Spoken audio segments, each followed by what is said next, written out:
Tapi pidato pelantikannya, berikan saya 100 peti mati, yang 99 akan saya pakai buat koruptor, yang 1 akan saya pakai sendiri kalau kamu lihat saya tidak benar. Luar biasa. Yang diperlukan sekarang ini keteladanan, hulama'uhum, sikap ngayomi, mencari jalan keluar, bukan memamerkan kekuasaan, memamerkan kekuatan, arogansi, menghormati perbedaan. Itu ciri demokrasi. Hadirin hadirat ma'asyiral muslimin yang saya cintai, ada sebuah cerita pendek. Seorang pengendara sepeda motor ditangkap oleh Pak Polisi, lalu diperiksa. Ini motor siapa? Pinjam Pak. Helm? Pinjam. SIM? Pinjam. Kata Pak Polisi, tidak boleh begini. Marah yang naik sepeda motor. Pak Polisi bagaimana? Kok tidak boleh? Yang punya saja bilang boleh.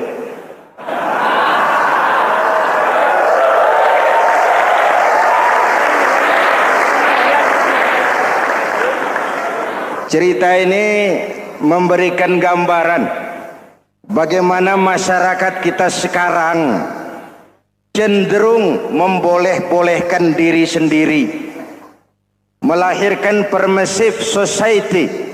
Masyarakat serba boleh dengan ukuran sakarepe dewe. Itu sebabnya agama diturunkan. Dalam contoh yang indah, Rasul memberikan gambaran bahwa Islam ini bagaikan sebuah bangunan yang komponen pokoknya 5. Bunyal Islamu ala khamsin. Islam dibangun di atas 5 komponen pokok. Jadi kalau Islam ini ibarat bangunan, unsur penunjang pokoknya itu 5. Mari kita analogkan Islam dengan bangunan. Kalau saudara akan membangun rumah, sebelum pasang tiang, pasang genteng, pasang jendela, apa yang lebih dulu dibangun? Fondasi. Kalau Islam ibarat bangunan, fondasinya adalah syahadatu an la ilaha illallah wa anna muhammadar rasulullah. Ini fondasi. Jikalau kuat fondasi, aman bangunan. Jikalau rapuh fondasi, lentur dan luntur bangunan. Maka kuat atau tidak kuatnya bangunan Islam kita bergantung kepada keyakinan dasar tadi, fondasi. Saya bersaksi tidak ada Tuhan selain Allah, artinya saya tidak akan menyembah kecuali hanya kepada Allah. Orang yang benar fondasinya beres sujudnya. Kalau saya yakin tidak ada Tuhan selain Allah, saya tidak akan minta rezeki kecuali hanya kepada Allah. Orang yang benar fondasinya, giat bekerjanya, jauh dari tipu menipu, jauh dari renten, jauh dari riba, jauh dari korupsi, jauh dari judi. Keyakinan memberikan warna terhadap bentuk kepribadian. Kalau saya yakin tidak ada Tuhan selain Allah, saya tidak akan pernah takut kecuali hanya kepada Allah. Saya tidak akan melarikan persoalan kecuali hanya kepada Allah. Saya tidak akan menggantungkan hidup kecuali hanya kepada Allah. Saya tidak akan minta tolong kecuali hanya kepada Allah. Meresap ke dalam jiwa. Untuk keyakinan seperti ini, orang-orang tua kita dahulu berlinang air mata, bersimbah darah, bahkan berkorban nyawa, melaksanakan hijrah untuk mempertahankan keyakinan. Ini intan paling mahal dan ini mutiara paling berharga. Zaman boleh berubah, tapi pondasi tidak boleh goyah. Masa boleh berganti, tapi pondasi jangan sampai mati. Karena iman kita hidup, Untuk iman kita berjuang, dan dalam iman kita ingin kembali menghadap Allah Subhanahu. Masih ingat cerita tentang Bilal? Masih? Mengulang kaji saja. Bilal itu budak sahaya. Ketika masuk Islam, dipanggil oleh majikannya. Bilal, iya bos. Saya dengar kamu masuk Islam ya? Iya bos. Kok berani-beraninya kamu masuk Islam? Memangnya kamu budak siapa Bilal? Iya budak bos. Bos. Kamu kerja sama siapa? Sama bos. Bos. Yang gaji kamu siapa? Ya bos. Nah, kamu kan ngerti Bilal. Kamu budak saya, kamu kerja dengan saya, yang gaji kamu saya, yang beri makan saya. Kenapa? Kok beraninya masuk Islam padahal kamu belum saya kasih izin? Bos, bos boleh beli badan saya, tapi jangan mimpi bisa membeli jiwa saya. Tuhan boleh kuasai badan saya, tapi jangan mimpi bisa menguasai keyakinan saya. Saya memang benar Tuhan yang gaji, tapi kan saya digaji, saya kerja. Kerja itu kewajiban saya, gaji itu hak saya. Soal keyakinan, jangan ikut campur bos. Kurang ajar kamu Bilal. Biarin. Bilal, begini saja. Kalau kau mau meninggalkan keyakinanmu, meninggalkan Allah Tuhanmu, kau akan kami merdekakan. Tapi kalau kau tetap dalam keyakinanmu, kamu akan saya siksa sampai mati. Bagaimana? Jangan mimpi bos. Lebih baik mati berkalang tanah daripada hidup bercermin bangkai. Biar saya gugur membela keyakinan daripada hidup jadi penjilat menjual akidah. Itu prinsip.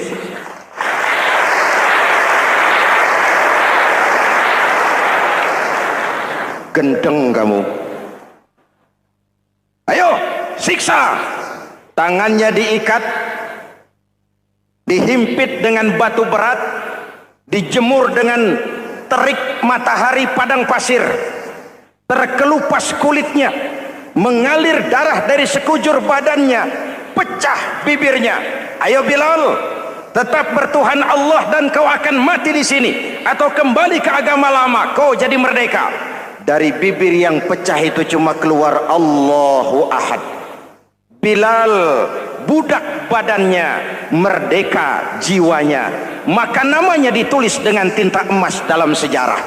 Kita zaman sekarang merdeka badan kita, tapi sering budak mental dan jiwa kita, maka sejarah tidak pernah mau mencatat kita.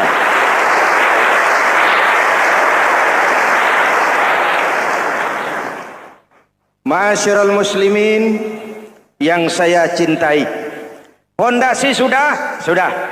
Lalu apa lagi? Mulai memancangkan tiang. Tiangnya 5. Ada tiang namanya zuhur, asar, maghrib, subuh, isya. Tetapi agar bangunan menjadi kuat, ada tiang-tiang tambahan. Namanya rawatib dan nawafil. Rawatib itu ba'diyah atau qobliyah, nawafil itu di luar itu. Agar bangunan menjadi kuat, dibentuk pribadi lewat solat. Apa filsafatnya? Pertama, solat itu simbol penyerahan total kepada Allah. Kita ini sudah kontrak. Innallaha astara minal mu'minina anfusahum wa amwalahum bi anna lahumul jannah. Allah telah membeli dari orang-orang mukmin diri mereka, harta mereka, bagi mereka adalah surga. Penjual kita orang beriman, pembeli Allah, dagangannya amwal dan anfus, harganya adalah surga. Jelas? Penyerahan total itu dimulai dengan takbiratul ihram. Shalli fardal isya, Allahu akbar. Arahkan mata ke tempat kita sujud. Jangan lupa kalau sudah di atas, lupa dengan yang di bawah. Sudah jadi genteng, petatang peteteng di atas. Lalu bilang, merasa capek sendiri, kata Genteng kepada Tiang, Tiang kamu sih enak, kata Genteng, saya setengah mati di atas, kehujanan, kepanasan, kadang-kadang anak-anak nakal saya disambitin. Kata Tiang, saudara Genteng, ngomong jangan sembarangan ya. Kamu kira kamu bisa nongkrong dan nangkring di atas, itu gara-gara siapa Genteng? Kan saya yang sokong dari bawah. Kamu jadi pejabat tinggi, jadi anggota ini, anggota itu. Kami rakyat yang angkat. Jangan sudah di atas kami ditekan. Jangan agama dijadikan topeng untuk kepentingan pribadi. Berpolitik untuk kepentingan agama, ayo. Tapi menjual agama untuk kepentingan politik, itu yang merusak agama.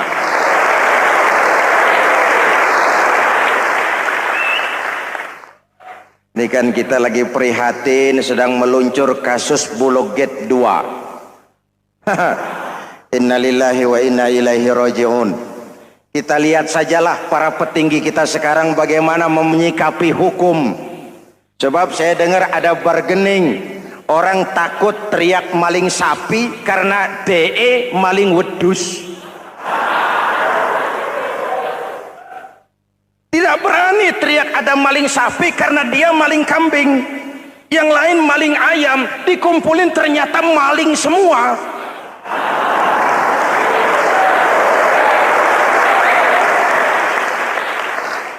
Hadirin yang saya hormati, ini melukai rasa keadilan. Oleh karena itu sholat mengajarkan kepada kita, dalam posisi berdiri, lihat tempat sujudmu. Jangan menteleng terus ke atas, lalu lupa dari mana kita berangkat. Itulah maknanya tawadhu, rendah hati, tidak melonjak angkuh dan sombong. Ada sebuah hadis Rasulullah bersabda, "Idza aradallahu biqaumin khairan."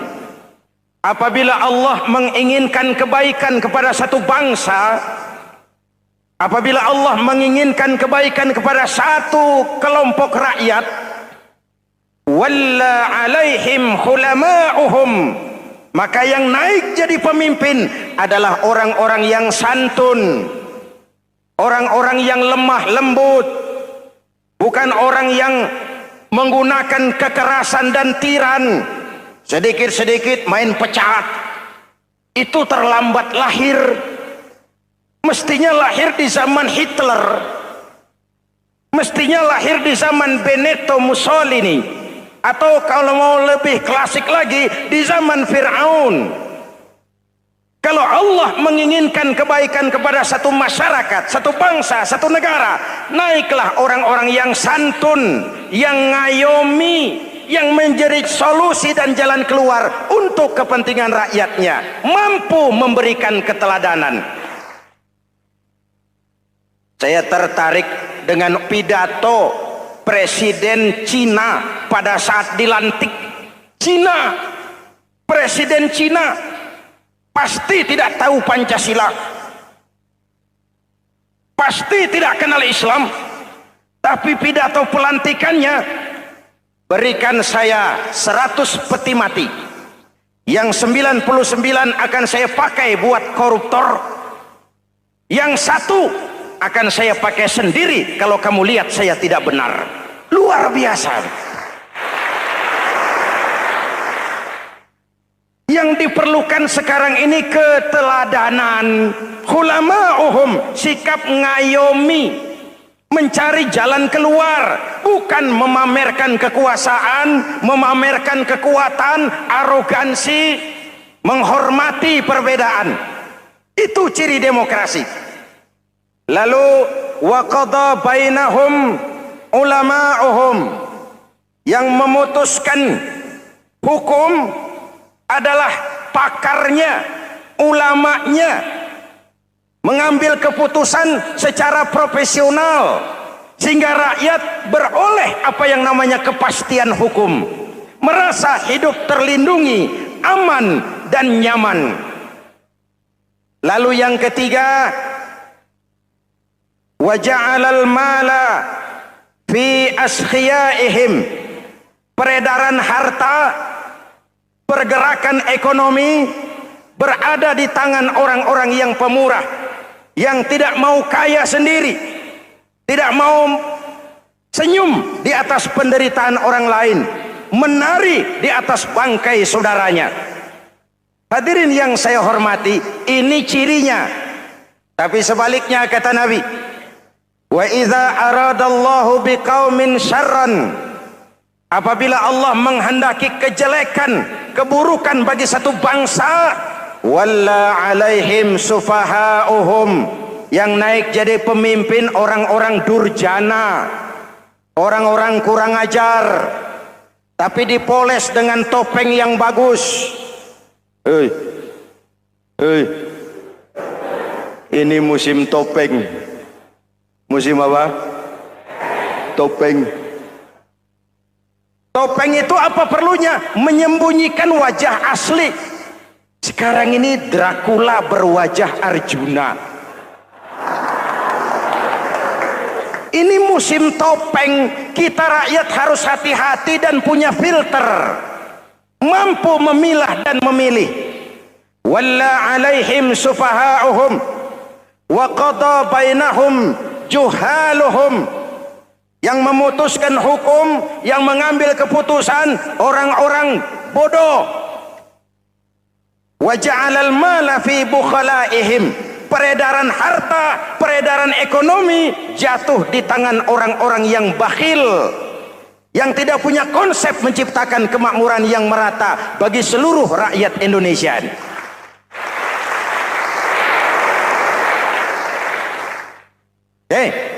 Kita kembali kepada tiang. Ini kan lagi cerita tiang tadi ya. Kalau sedang berdiri, lihat tempat sujud, jangan menteleng terus ke atas. Terserang penyakit tamak bin rakus alias serakah.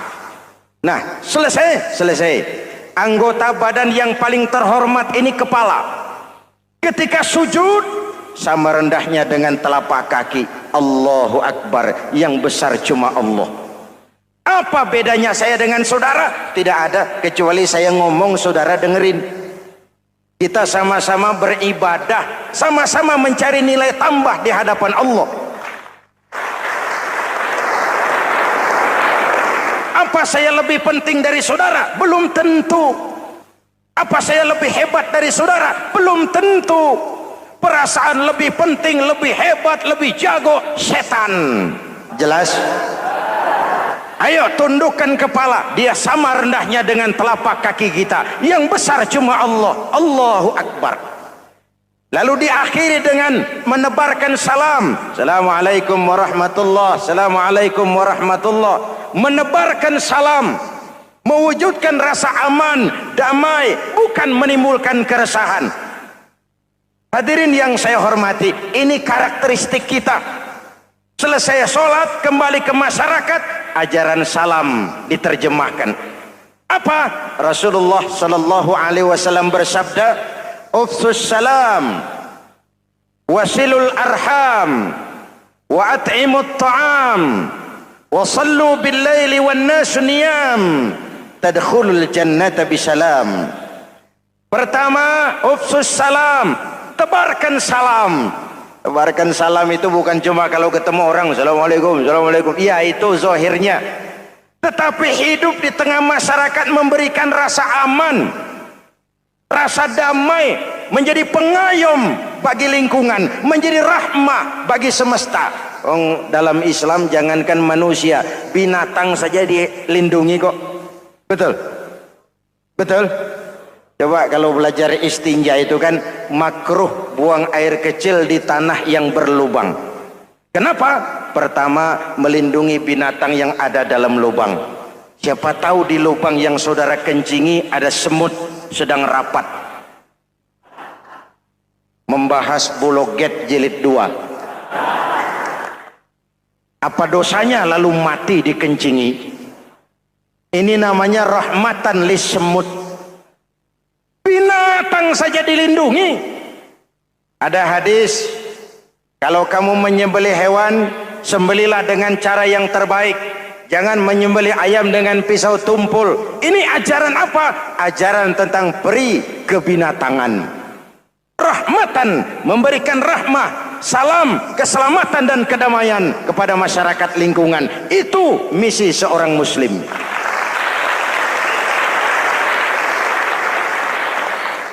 Hadirin hadirat ma'asyiral muslimin yang saya cintai, saya kembali kepada pesan Nabi tadi itu. Pertama, ufsus salam, sebarkan salam. Sekarang ini kan yang banyak sebarkan isu, sebarkan fitnah, hancurkan nama baik orang, hantam orang di mana-mana. Padahal yang diajarkan ufsus salam, sebarkan perdamaian, bukan permusuhan. Cari kebenaran, bukan kemenangan. Lalu yang kedua, wasilul arham, sambungkan silaturahmi, tegakkan semangat kekeluargaan dan persaudaraan.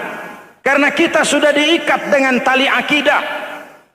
Mari kita saling bertanya setelah lewat hari-hari yang dimana kita seperti saling berhadapan, seperti tercabut dari akar budaya kita sebagai bangsa. Semangat gotong royong, semangat kekeluargaan makin lentur dan luntur, dan perlu kita angkat kembali ke permukaan. Silul arham, sambungkan semangat silaturahmi. Wa at'imut ta'am, berikan makan orang-orang yang kelaparan, mempunyai kepekaan dan kepedulian.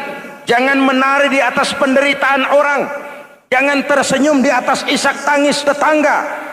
At'imut ta'am, mempunyai kepedulian yang tinggi. Wa sallu bil laili wan nasu niyam, bangunlah di keheningan malam ketika orang sedang tidur.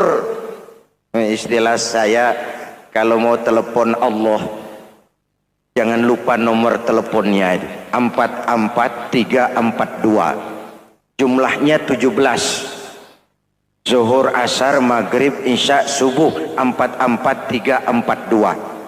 Jangan ragu-ragu, kalau angka cukup telepon sambung. Kalau angka kurang, hati-hati salah sambung. Pak, mau sambung yang lebih cepat bagaimana? Bisa, selain nomor itu, coba pakai sambungan langsung jarak jauh. Namanya SLJJ. Kapan? Tengah malam. Kenapa tengah malam? Lebih murah. Lebih murah. Saluran kosong, telepon jarang yang pakai, orang banyak tidur. Wa minal laili fatahajjad bihi nafilatan lak asa ayyab'atsaka rabbuka maqaman mahmuda. Nun, di keheningan malam bangun. Seperti bapak-bapak, ibu-ibu sering bangun tengah malam ya Bu? Ya. Ngapain? Kalau bangun tengah malamnya sih saya percaya, cuma urusannya apa? Kira bangun tengah malam mau tahajud, malaikat sudah mau nulis, cuma buang air kecil, tidur lagi. Hampir salah tulis saya.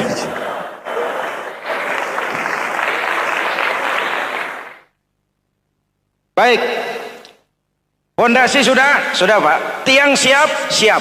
Lalu apa lagi? Nah, rumah itu supaya ada batas, perlu pagar, dinding, tembok. Yang jadi batas, dinding, tembok, puasa.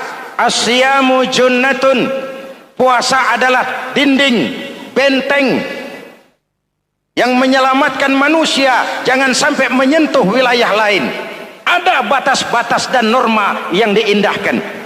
Selesai, tembok, dinding, selesai. Pagar, selesai.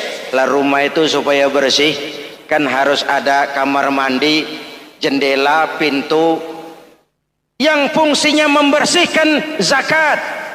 Kalau dia zakatul mal, dia bersihkan harta kita. Kalau dia zakatul fitrah, dia bersihkan jiwa kita. Kalau dia zakatul tijarah, dia bersihkan bisnis kita. Kalau dia zakatul ma'adin, dia bersihkan barang tambang kita. Karena itu dalam kitab-kitab fikih dikatakan zakat itu adalah harta yang tu'khazu min aghniyaihim wa turaddu ila fuqaraihim. Kiai Haji Zainuddin Hamidi, atau dikenal sebagai Kiai Haji Zainuddin MZ. Beliau lahir pada tanggal 2 Maret 1952. Kiai Haji Zainuddin MZ adalah seorang pemuka agama Islam di Indonesia yang populer melalui ceramahnya di radio dan televisi. Julukannya adalah Dai Berjuta Umat, karena dakwahnya yang dapat menyentuh seluruh lapisan masyarakat. Dan ia pernah menjabat sebagai Ketua Umum Partai Bintang Reformasi, kemudian digantikan oleh Bursah Zarnubi. Kiai Haji Zainuddin MZ merupakan anak tunggal buah cinta pasangan Turmuzi dan Zainabun dari keluarga Betawi asli. Ayahnya yang pensiunan pegawai PLN adalah seorang yang taat beragama, sementara ibunya seorang ibu rumah tangga. Sejak umur 2 tahun, Kiai Haji Zainuddin MZ sudah ditinggal sang ayah. Untuk memenuhi kebutuhan hidupnya, sejak kecil Kiai Haji Zainuddin MZ sering membantu sang ibu untuk berjualan nasi uduk. Selama 6 tahun Kiai Haji Zainuddin MZ mengenyam pendidikan di bawah asuhan Kiai Haji Idam Chalid, ulama karismatik asal Kalimantan, sekaligus politisi ulung yang pernah menjabat sebagai Ketua MPR dan Ketua DPR pada periode 1971 sampai 1977. Kiai Haji Zainuddin MZ ini semakin dikenal masyarakat ketika ceramahnya mulai memasuki dunia rekaman. Kasetnya beredar bukan saja di seluruh pelosok Nusantara, tetapi juga ke beberapa negara Asia. Kiai Haji Zainuddin MZ pernah diangkat menjadi anggota Majelis Permusyawaratan Rakyat Republik Indonesia periode 1997 sampai 1999. Beliau pernah mengisi di suatu acara TV, seperti acara Tabligh Akbar Ramadan, Indosiar mulai dari tahun 2000 sampai tahun 2001. Acara TV pengantar sahur dan berbuka puasa, Indosiar, dari tahun 1999 sampai 2002. Dakwah puasa acara TV SCTV dari tahun 1991 sampai 2001. Kiai Haji Zainuddin MZ meninggal dunia pada 5 Juli 2011 dalam perjalanan menuju Rumah Sakit Pusat Pertamina karena serangan jantung dan gula darah. Ia meninggal setelah sarapan bersama keluarga di rumahnya Gandaria 1, Kebayoran Baru, Jakarta Selatan. Itulah biografi singkat dari beliau. Mari kita kirimkan Al-Fatihah untuk beliau, Kiai Haji Zainuddin MZ. Jikalau kuat fondasi, aman bangunan. Jikalau rapuh fondasi, lentur dan luntur bangunan. Maka kuat atau tidak kuatnya bangunan Islam kita bergantung kepada keyakinan dasar tadi, fondasi. Saya bersaksi tidak ada Tuhan selain Allah, artinya saya tidak akan menyembah kecuali hanya kepada Allah. Orang yang benar fondasinya beres sujudnya. Kalau saya yakin tidak ada Tuhan selain Allah, saya tidak akan minta rezeki kecuali hanya kepada Allah. Orang yang benar fondasinya, giat bekerjanya, jauh dari tipu menipu, jauh dari renten, jauh dari riba, jauh dari korupsi, jauh dari judi. Keyakinan memberikan warna terhadap bentuk kepribadian. Kalau saya yakin tidak ada Tuhan selain Allah, saya tidak akan pernah takut kecuali hanya kepada Allah. Saya tidak akan melarikan persoalan kecuali hanya kepada Allah. Saya tidak akan menggantungkan hidup kecuali hanya kepada Allah. Saya tidak akan minta tolong kecuali hanya kepada Allah. Meresap ke dalam jiwa. Untuk keyakinan seperti ini, orang-orang tua kita dahulu berlinang air mata, bersimbah darah, bahkan berkorban nyawa, melaksanakan hijrah untuk mempertahankan keyakinan. Ini intan paling mahal dan ini mutiara paling berharga. Zaman boleh berubah, tapi fondasi tidak boleh goyah. Masa boleh berganti, tapi fondasi jangan sampai mati. Karena iman kita hidup, untuk iman kita berjuang, dan dalam iman kita ingin kembali menghadap Allah Subhanahu. Masih ingat cerita tentang Bilal? Masih? Mengulang kaji saja. Bilal itu budak sahaya. Ketika masuk Islam, dipanggil oleh majikannya. Bilal, iya bos. Saya dengar kamu masuk Islam ya? Iya bos. Kok berani-beraninya kamu masuk Islam? Memangnya kamu budak siapa Bilal? Iya budak bos. Bos. Kamu kerja sama siapa? sama bos. Bos. Yang gaji kamu siapa? Ya bos. Nah, kamu kan ngerti Bilal. Kamu budak saya, kamu kerja dengan saya, yang gaji kamu saya, yang beri makan saya. Kenapa? Kok beraninya masuk Islam padahal kamu belum saya kasih izin? Bos, bos boleh beli badan saya, tapi jangan mimpi bisa membeli jiwa saya. Tuhan boleh kuasai badan saya, tapi jangan mimpi bisa menguasai keyakinan saya. Saya memang benar Tuhan yang gaji, tapi kan saya digaji, saya kerja. Kerja itu kewajiban saya, gaji itu hak saya. Soal keyakinan, jangan ikut campur bos. Kurang ajar kamu Bilal. Biarin. Bilal, begini saja. Kalau kau mau meninggalkan keyakinanmu, meninggalkan Allah Tuhanmu, kau akan kami merdekakan. Tapi kalau kau tetap dalam keyakinanmu, kamu akan saya siksa sampai mati. Bagaimana? Jangan mimpi, bos. Lebih baik mati berkalang tanah daripada hidup bercermin bangkai. Biar saya gugur membela keyakinan daripada hidup jadi penjilat menjual akidah. Itu prinsip.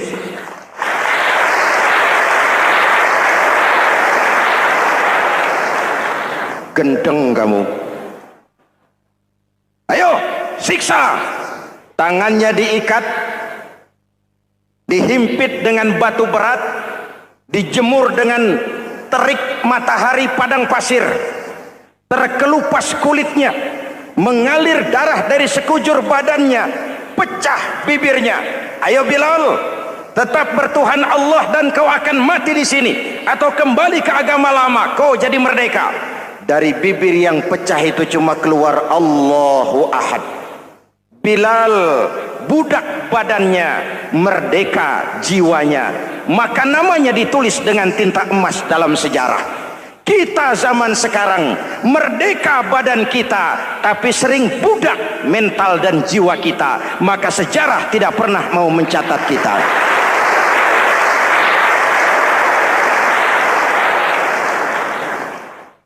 Ma'asyiral muslimin yang saya cintai, fondasi sudah. Lalu apa lagi? Mulai memancangkan tiang. Tiangnya 5. Ada tiang namanya zuhur, asar, maghrib, subuh, isya.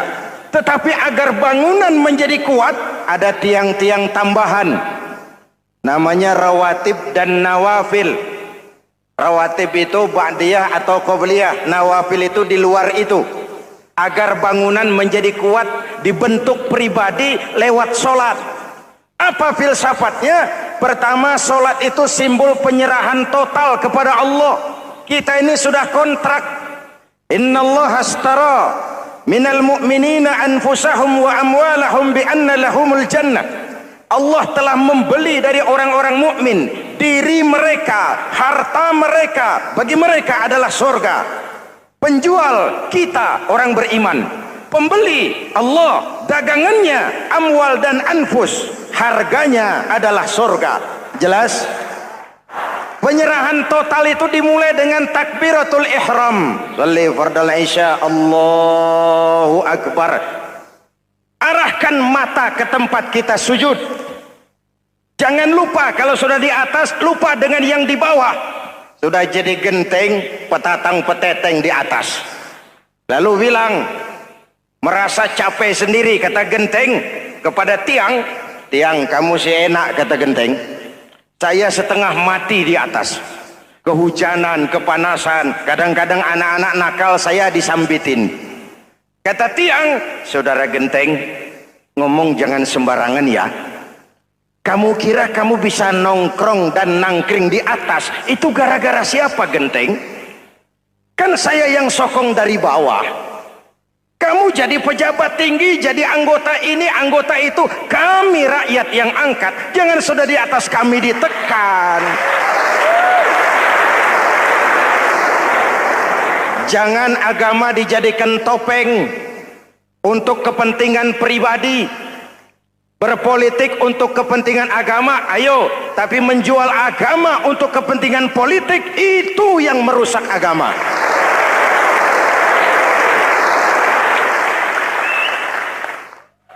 Ini kan kita lagi prihatin sedang meluncur kasus Bulog Gate 2. Innalillahi wa inna ilaihi raji'un. Kita lihat sajalah para petinggi kita sekarang bagaimana menyikapi hukum. Sebab saya dengar ada bargaining, orang takut teriak maling sapi karena DE maling wedus. Tidak berani teriak ada maling sapi karena dia maling kambing. Yang lain maling ayam, dikumpulin ternyata maling semua.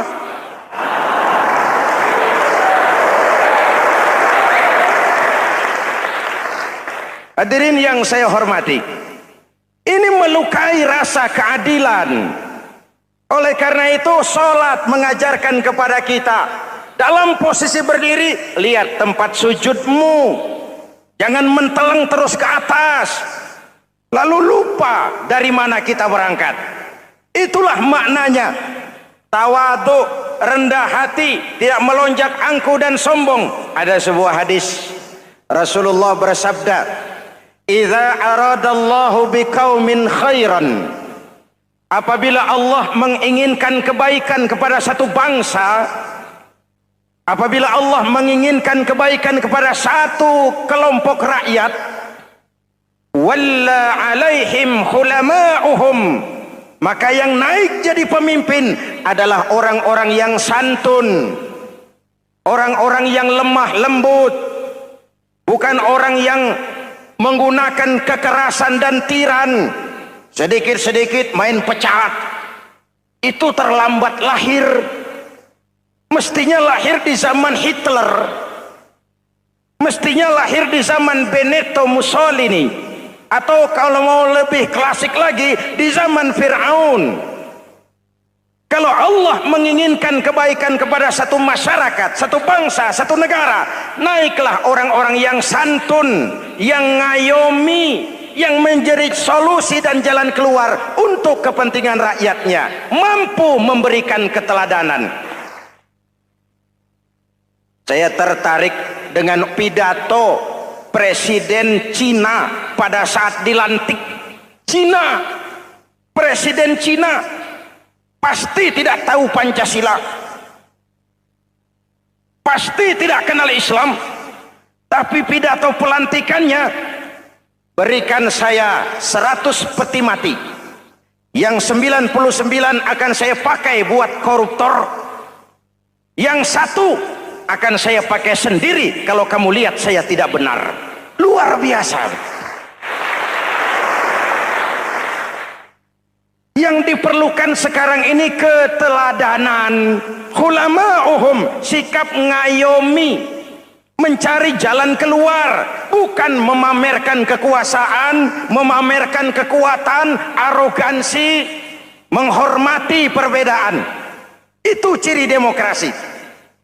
Lalu wa qada bainahum ulama'uhum, yang memutuskan hukum adalah pakarnya, ulamanya, mengambil keputusan secara profesional sehingga rakyat beroleh apa yang namanya kepastian hukum, merasa hidup terlindungi, aman dan nyaman.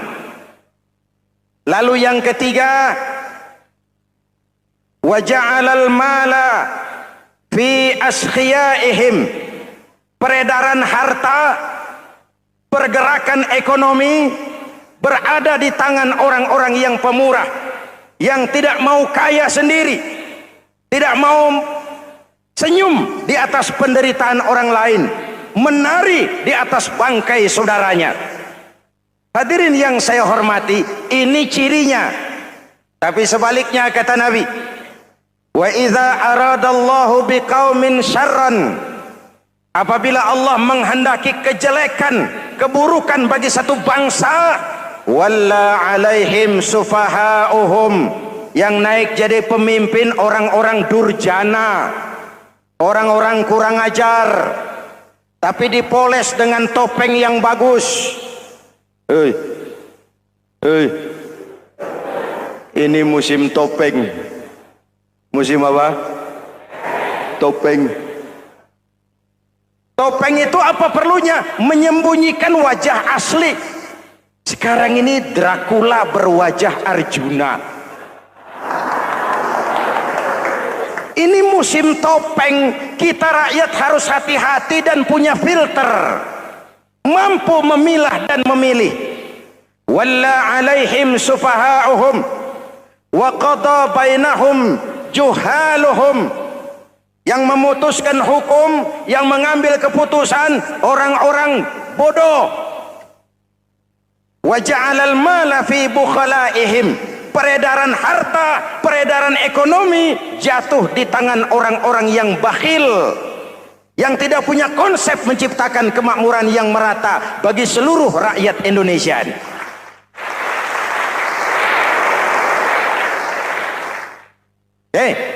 Kita kembali kepada tiang. Ini kan lagi cerita tiang tadi ya. Kalau sedang berdiri, lihat tempat sujud, jangan menteleng terus ke atas. Terserang penyakit tamak bin rakus alias serakah. Nah, selesai. Anggota badan yang paling terhormat ini kepala. Ketika sujud, sama rendahnya dengan telapak kaki. Allahu Akbar, yang besar cuma Allah. Apa bedanya saya dengan saudara? Tidak ada, kecuali saya ngomong saudara dengerin. Kita sama-sama beribadah, sama-sama mencari nilai tambah di hadapan Allah. Apa saya lebih penting dari saudara? Belum tentu. Apa saya lebih hebat dari saudara? Belum tentu. Perasaan lebih penting, lebih hebat, lebih jago setan. Jelas? Ayo tundukkan kepala. Dia sama rendahnya dengan telapak kaki kita. Yang besar cuma Allah. Allahu Akbar.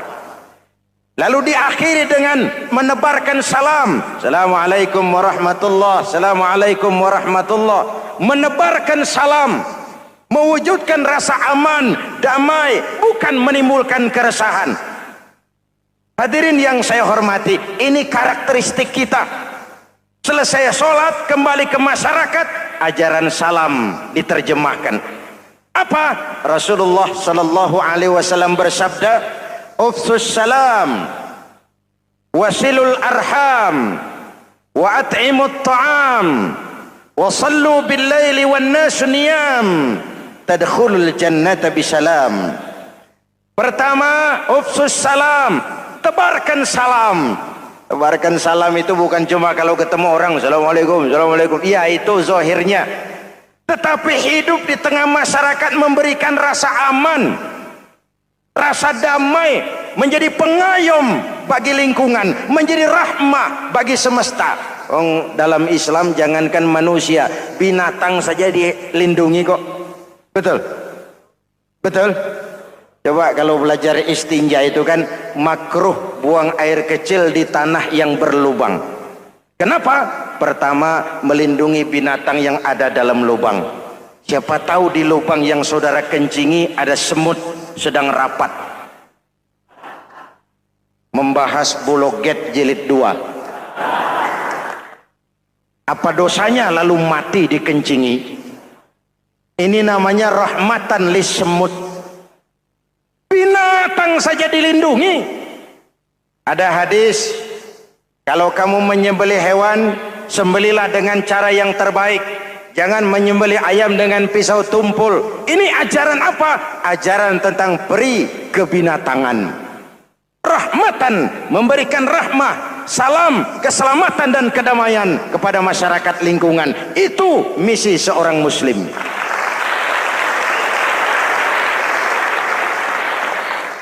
Hadirin, hadirat, ma'asyiral muslimin yang saya cintai. Saya kembali kepada pesan Nabi tadi itu. Pertama, ufsus salam, sebarkan salam. Sekarang ini kan yang banyak sebarkan isu, sebarkan fitnah, hancurkan nama baik orang, hantam orang di mana-mana. Padahal yang diajarkan ufsus salam, sebarkan perdamaian, bukan permusuhan. Cari kebenaran, bukan kemenangan. Lalu yang kedua, wasilul arham, sambungkan silaturahmi, tegakkan semangat kekeluargaan dan persaudaraan. Karena kita sudah diikat dengan tali akidah. Mari kita saling bertanya setelah lewat hari-hari yang dimana kita seperti saling berhadapan, seperti tercabut dari akar budaya kita sebagai bangsa. Semangat gotong royong, semangat kekeluargaan makin lentur dan luntur, dan perlu kita angkat kembali ke permukaan. Silul arham, sambungkan semangat silaturahmi. Wa at'imut ta'am, berikan makan orang-orang yang kelaparan. Mempunyai kepekaan dan kepedulian. Jangan menari di atas penderitaan orang, jangan tersenyum di atas isak tangis tetangga. At'imut ta'am, mempunyai kepedulian yang tinggi.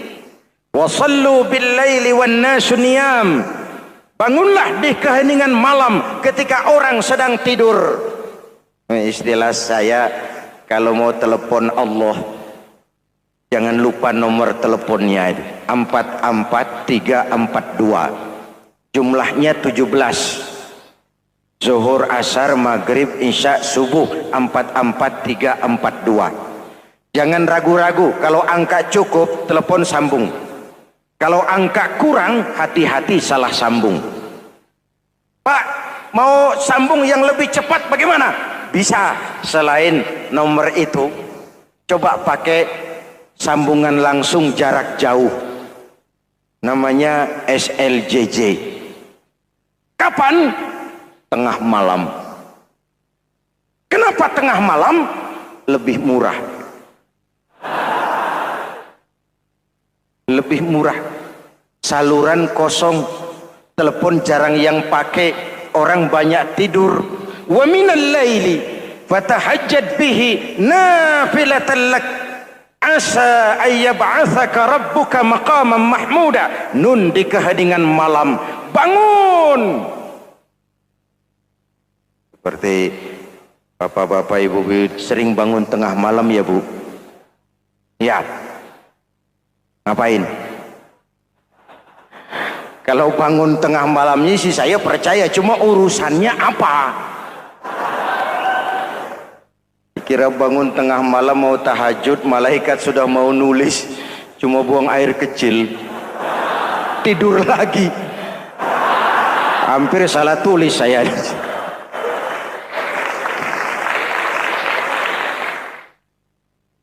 Baik, fondasi sudah Pak, tiang siap, lalu apa lagi? Nah, rumah itu supaya ada batas, perlu pagar, dinding, tembok. Yang jadi batas, dinding, tembok, puasa. Asyamu junnatun, puasa adalah dinding, benteng yang menyelamatkan manusia jangan sampai menyentuh wilayah lain. Ada batas-batas dan norma yang diindahkan. Selesai, tembok, dinding, selesai. Pagar, selesai. Lah rumah itu supaya bersih, kan harus ada kamar mandi, jendela, pintu, yang fungsinya membersihkan zakat. Kalau dia zakatul mal, dia bersihkan harta kita. Kalau dia zakatul fitrah, dia bersihkan jiwa kita. Kalau dia zakatul tijarah, dia bersihkan bisnis kita. Kalau dia zakatul ma'adin, dia bersihkan barang tambang kita. Karena itu dalam kitab-kitab fikih dikatakan zakat itu adalah harta yang tu'khazu min aghniyaihim wa turaddu ila fuqaraihim. Jikalau kuat fondasi, aman bangunan. Jikalau rapuh fondasi, lentur dan luntur bangunan. Maka kuat atau tidak kuatnya bangunan Islam kita bergantung kepada keyakinan dasar tadi, fondasi. Saya bersaksi tidak ada Tuhan selain Allah, artinya saya tidak akan menyembah kecuali hanya kepada Allah. Orang yang benar fondasinya beres sujudnya. Kalau saya yakin tidak ada Tuhan selain Allah, Saya tidak akan minta rezeki kecuali hanya kepada Allah. Orang yang benar fondasinya, giat bekerjanya, jauh dari tipu menipu, jauh dari renten, jauh dari riba, jauh dari korupsi, jauh dari judi. Keyakinan memberikan warna terhadap bentuk kepribadian. Kalau saya yakin tidak ada Tuhan selain Allah, saya tidak akan pernah takut kecuali hanya kepada Allah. Saya tidak akan melarikan persoalan kecuali hanya kepada Allah. Saya tidak akan menggantungkan hidup kecuali hanya kepada Allah. Saya tidak akan minta tolong kecuali hanya kepada Allah. Meresap ke dalam jiwa. Untuk keyakinan seperti ini, orang-orang tua kita dahulu berlinang air mata, bersimbah darah, bahkan berkorban nyawa, melaksanakan hijrah untuk mempertahankan keyakinan. Ini intan paling mahal dan ini mutiara paling berharga. Zaman boleh berubah, tapi pondasi tidak boleh goyah. Masa boleh berganti, tapi pondasi jangan sampai mati.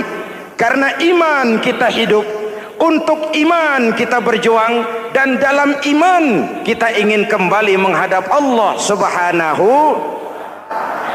Masih ingat cerita tentang Bilal? Masih? Mengulang kaji saja. Bilal itu budak sahaya. Ketika masuk Islam, dipanggil oleh majikannya. Bilal, iya bos. Saya dengar kamu masuk Islam ya? Iya bos. Kok berani-beraninya kamu masuk Islam? Memangnya kamu budak siapa Bilal? Iya budak bos. Bos. Kamu kerja sama siapa? Sama bos. Bos. Yang gaji kamu siapa? Ya bos. Nah, kamu kan ngerti Bilal, kamu budak saya, kamu kerja dengan saya, yang gaji kamu saya, yang beri makan saya. Kenapa? Kok beraninya masuk Islam padahal kamu belum saya kasih izin? Bos, bos boleh beli badan saya, tapi jangan mimpi bisa membeli jiwa saya. Tuhan boleh kuasai badan saya, tapi jangan mimpi bisa menguasai keyakinan saya. Saya memang benar Tuhan yang gaji, tapi kan saya digaji, saya kerja. Kerja itu kewajiban saya, gaji itu hak saya. Soal keyakinan, jangan ikut campur bos. Kurang ajar kamu Bilal. Biarin. Bilal, begini saja. Kalau kau mau meninggalkan keyakinanmu, meninggalkan Allah Tuhanmu, kau akan kami merdekakan. Tapi kalau kau tetap dalam keyakinanmu, kamu akan saya siksa sampai mati. Bagaimana? Jangan mimpi bos. Lebih baik mati berkalang tanah daripada hidup bercermin bangkai. Biar saya gugur membela keyakinan daripada hidup jadi penjilat menjual akidah. Itu prinsip.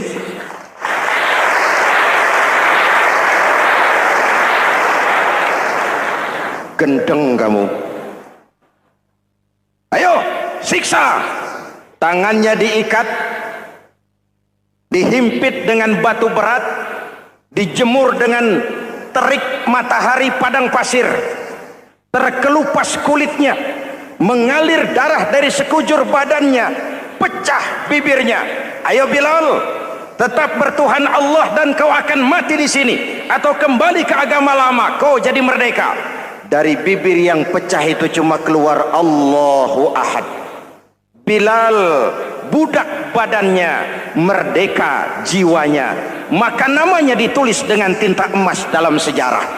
Kita zaman sekarang merdeka badan kita, tapi sering budak mental dan jiwa kita, maka sejarah tidak pernah mau mencatat kita.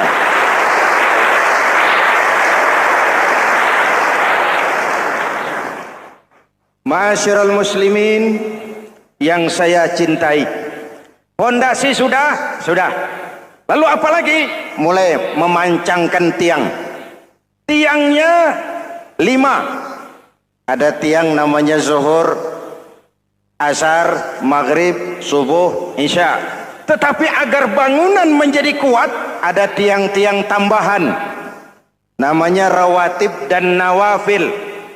Rawatib itu ba'diyah atau qobliyah, nawafil itu di luar itu.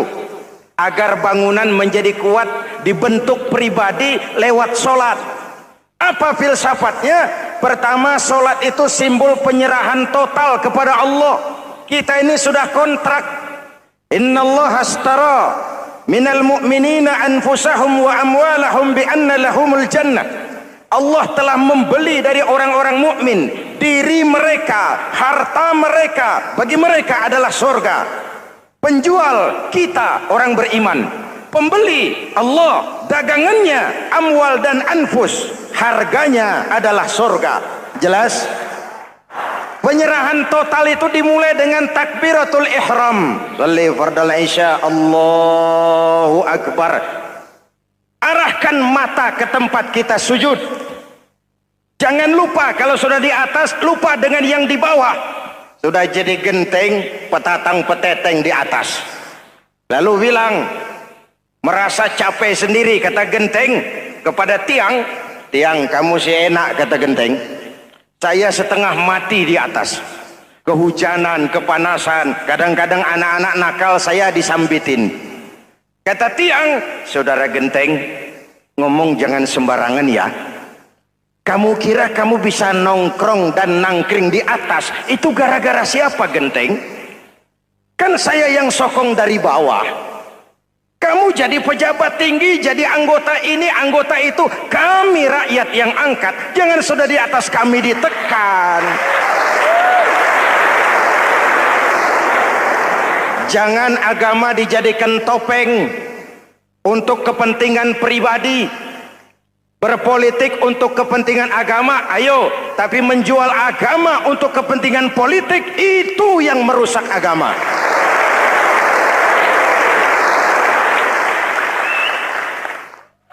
Ini kan kita lagi prihatin, sedang meluncur kasus Bulog Gate 2.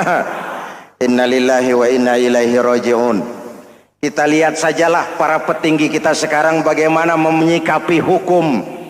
Sebab saya dengar ada bargaining, orang takut teriak maling sapi karena DE maling wedus.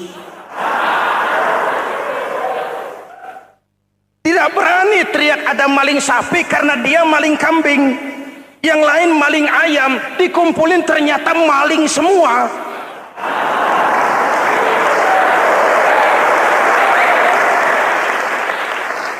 Hadirin yang saya hormati, ini melukai rasa keadilan. Oleh karena itu, sholat mengajarkan kepada kita, dalam posisi berdiri, lihat tempat sujudmu. Jangan menteleng terus ke atas, lalu lupa dari mana kita berangkat. Itulah maknanya tawadhu, rendah hati, tidak melonjak angku dan sombong. Ada sebuah hadis, Rasulullah bersabda, idza aradallahu biqaumin khairan, apabila Allah menginginkan kebaikan kepada satu bangsa, apabila Allah menginginkan kebaikan kepada satu kelompok rakyat, walla alaihim hulama'uhum, maka yang naik jadi pemimpin adalah orang-orang yang santun, orang-orang yang lemah lembut, bukan orang yang menggunakan kekerasan dan tiran, sedikit-sedikit main pecat. Itu terlambat lahir. Mestinya lahir di zaman Hitler, mestinya lahir di zaman Benito Mussolini, atau kalau mau lebih klasik lagi, di zaman Fir'aun. Kalau Allah menginginkan kebaikan kepada satu masyarakat, satu bangsa, satu negara, naiklah orang-orang yang santun, yang ngayomi, yang menjadi solusi dan jalan keluar untuk kepentingan rakyatnya, mampu memberikan keteladanan. Saya tertarik dengan pidato Presiden Cina pada saat dilantik. Cina, Presiden Cina pasti tidak tahu Pancasila, pasti tidak kenal Islam, Tapi pidato pelantikannya, berikan saya 100 peti mati. Yang 99 akan saya pakai buat koruptor. Yang 1 akan saya pakai sendiri kalau kamu lihat saya tidak benar. Luar biasa. Yang diperlukan sekarang ini keteladanan.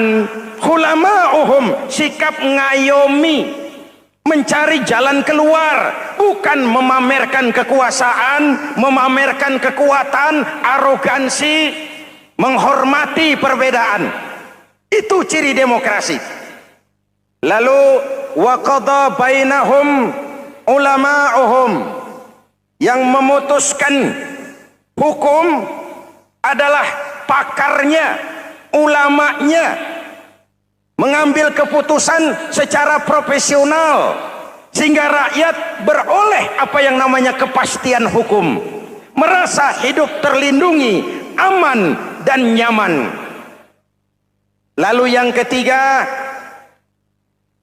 wa ja'alal mala fi askhiyaihim, peredaran harta, pergerakan ekonomi berada di tangan orang-orang yang pemurah, yang tidak mau kaya sendiri, tidak mau senyum di atas penderitaan orang lain, menari di atas bangkai saudaranya. Hadirin yang saya hormati, ini cirinya.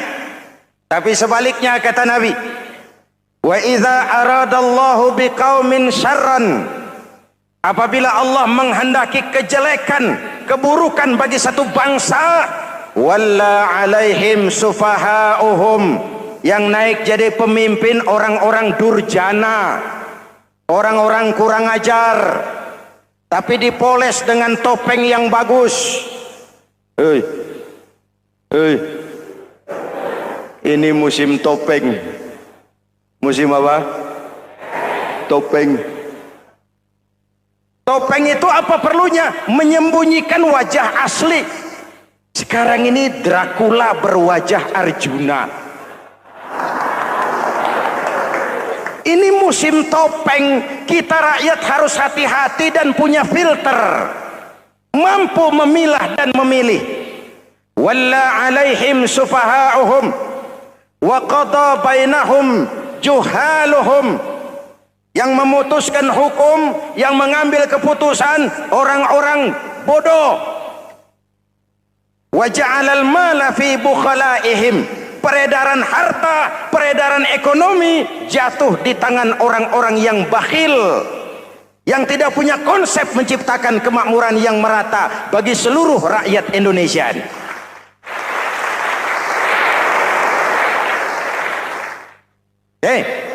Kita kembali kepada tiang. Ini kan lagi cerita tiang tadi ya. Kalau sedang berdiri, lihat tempat sujud, jangan menteleng terus ke atas. Terserang penyakit tamak bin rakus alias serakah. Nah, selesai.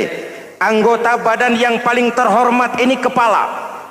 Ketika sujud, sama rendahnya dengan telapak kaki. Allahu Akbar, yang besar cuma Allah. Apa bedanya saya dengan saudara? Tidak ada, kecuali saya ngomong saudara dengerin. Kita sama-sama beribadah, sama-sama mencari nilai tambah di hadapan Allah. Apa saya lebih penting dari saudara? Belum tentu. Apa saya lebih hebat dari saudara? Belum tentu. Perasaan lebih penting, lebih hebat, lebih jago setan. Jelas? Ayo tundukkan kepala, dia sama rendahnya dengan telapak kaki kita. Yang besar cuma Allah. Allahu Akbar.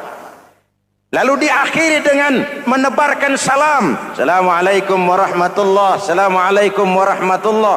Menebarkan salam, mewujudkan rasa aman, damai, bukan menimbulkan keresahan. Hadirin yang saya hormati, ini karakteristik kita. Selesai sholat, kembali ke masyarakat, ajaran salam diterjemahkan. Apa? Rasulullah sallallahu alaihi wasallam bersabda, "Ufsus salam, wasilul arham, wa at'imut ta'am, wa sallu bil laili wan nas niyam, tadkhulul jannata bisalam. Pertama, ufsus salam, tebarkan salam. Tebarkan salam itu bukan cuma kalau ketemu orang, assalamualaikum, assalamualaikum. Iya, itu zahirnya. Tetapi hidup di tengah masyarakat memberikan rasa aman, rasa damai, menjadi pengayom bagi lingkungan, menjadi rahmah bagi semesta. Dalam Islam jangankan manusia, binatang saja dilindungi kok. Betul? Betul? Coba kalau belajar istinja itu kan makruh buang air kecil di tanah yang berlubang. Kenapa? Pertama, melindungi binatang yang ada dalam lubang. Siapa tahu di lubang yang saudara kencingi ada semut sedang rapat. Membahas Buloget jilid 2. Apa dosanya lalu mati dikencingi? Ini namanya rahmatan lis semut. Binatang saja dilindungi. Ada hadis, kalau kamu menyembelih hewan, sembelilah dengan cara yang terbaik. Jangan menyembelih ayam dengan pisau tumpul. Ini ajaran apa? Ajaran tentang peri kebinatangan. Rahmatan, memberikan rahmah, salam, keselamatan dan kedamaian kepada masyarakat lingkungan. Itu misi seorang muslim.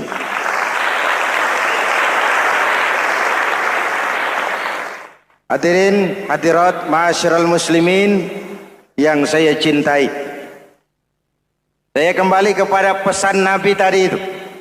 Pertama, ufsus salam, sebarkan salam.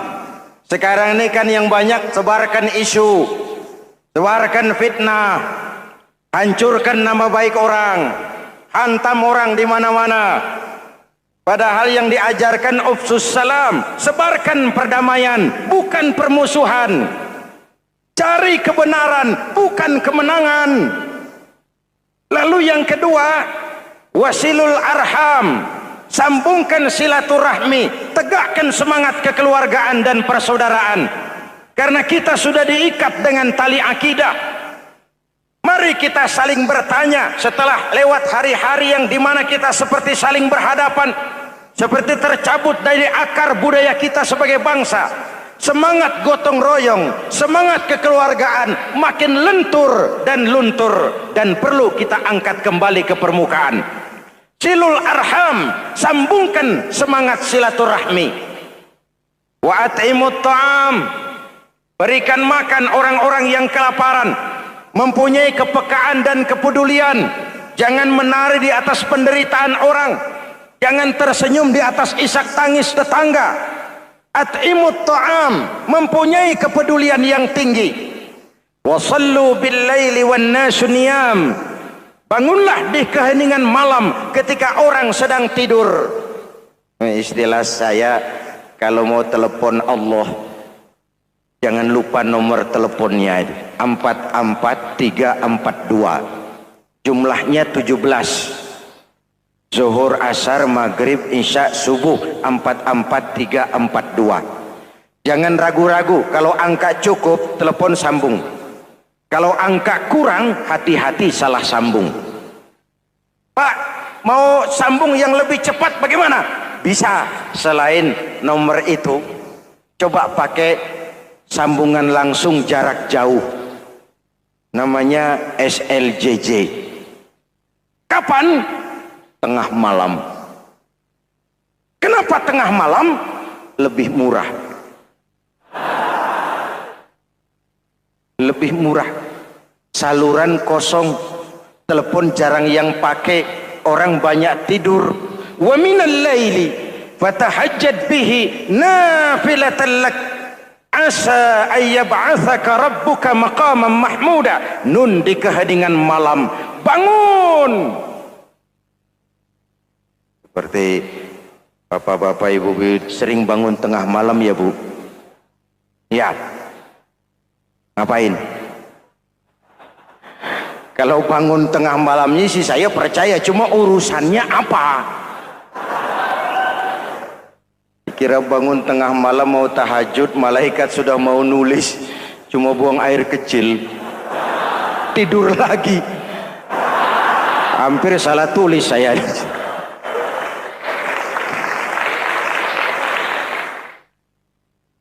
Baik. Pondasi sudah Pak. Tiang siap? Siap.